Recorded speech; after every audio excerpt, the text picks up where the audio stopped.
ঘূর্ণিঝড় রিমালের প্রভাবে হাতিয়াতে সকাল থেকে দমকা হাওয়া বয়ে যাচ্ছে। দুপুরে 1টার সময় আসা জোয়ারের তীব্রতা অনেক বেড়ে গেছে। জোয়ার আসার পরপর থেকে দমকা হওয়ার কারণে জোয়ারের তীব্রতা অনেক বেড়েছে। প্রচণ্ড ঢেউ উপচে পড়ছে। 10 থেকে 15 ফুট উচ্চতার ঢেউ উপচে পড়ছে। এখন আমি আছি হাতিয়ার নলছিড়া ইউনিয়নের বেড়িবাঁধের বাইরে নলছিড়া ঘাট এলাকায়। আপনারা দেখতে পাচ্ছেন আমার পিছনে প্রচণ্ড ঢেউ উপচে পড়ছে। এখানে বেড়িবাঁধের বাইরে যেসব দোকানপাট এবং মানুষের বসবাস করা ঘরবাড়ি রয়েছে, কিছুক্ষণ আগেই এখানে 3 থেকে 4 ফুট উচ্চতার জলোচ্ছ্বাসের সবগুলো দোকানঘর এবং মানুষের বাড়িঘর সম্পূর্ণ ডুবে গেছে। আমি সকাল থেকে এখানে অবস্থান করতেছি।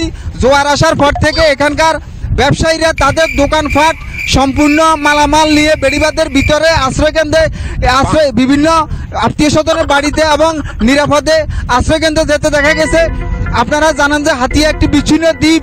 এখানে মূল ভূখণ্ডের বাইরে বেশ কিছু চরাঞ্চল রয়েছে, বিশেষ করে চরকাশিয়া, ডালচর এবং নিজুম দ্বীপে বেড়িবাঁধ না থাকায় এই অস্বাভাবিক জোয়ারে এবং এই ঘূর্ণিঝড়ের প্রভাবে অস্বাভাবিক জোয়ারে নিম্নাঞ্চল প্লাবিত হয়েছে।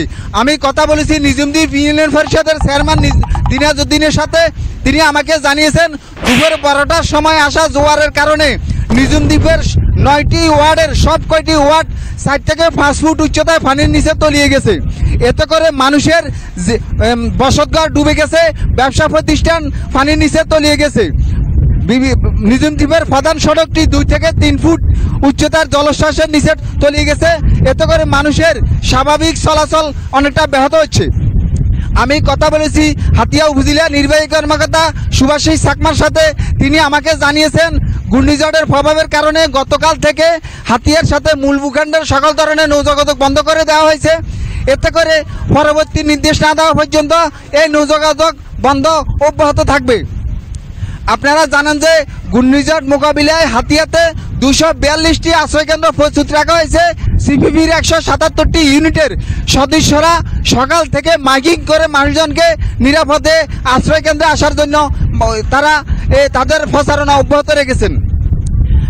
এ ছিল হাতিয়া থেকে আমার কাছে ঘূর্ণিঝড় রিমালের সর্বশেষ।